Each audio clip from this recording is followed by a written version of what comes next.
আসসালামু আলাইকুম, সবাই কেমন আছেন?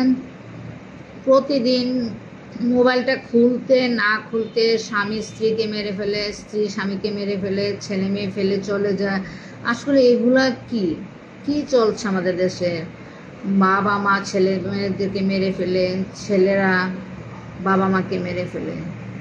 অরাজকতার শেষ নাই। আল্লাহ তাআলাকে কেউ ভয় পায় না। দিন শেষে একদিন এগুলোর জবাব দিতে হবে। আমরা কেউ আখেরাতের চিন্তা করি না, তাই না? স্বামীর সংসার ভালো না হলে চলে যাও, মা বাবার সংসার ভালো না থাকলে না পছন্দ হলে চলে যাও। মারার কি দরকার? নিজের পাপের বোঝা আরো ভারী করতেছো তোমরা, তাই না? একটা মা সংসারের জন্য কি না করে।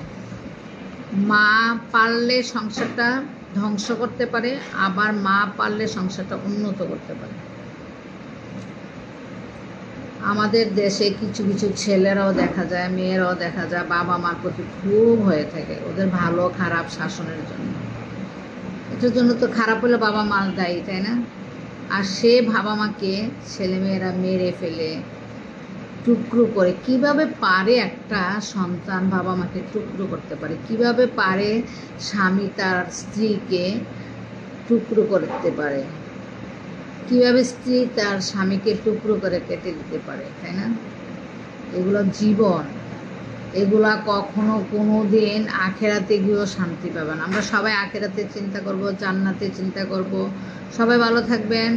ছেলে মেয়ে পরিবার নিয়ে আমরা বেঁচে থাকার জন্য অনেক যুদ্ধ করি। স্বামীকে পছন্দ না হয়, ঠিক আছে, চুপ থাকেন, কি করবেন? ছেলে মেয়েদেরকে নিয়ে বেঁচে থাকুন। ওকে, বাই, আল্লাহ হাফেজ। সবাই আখেরাতে চিন্তা করবেন, আল্লাহ তাআলাকে ভয় পাবেন।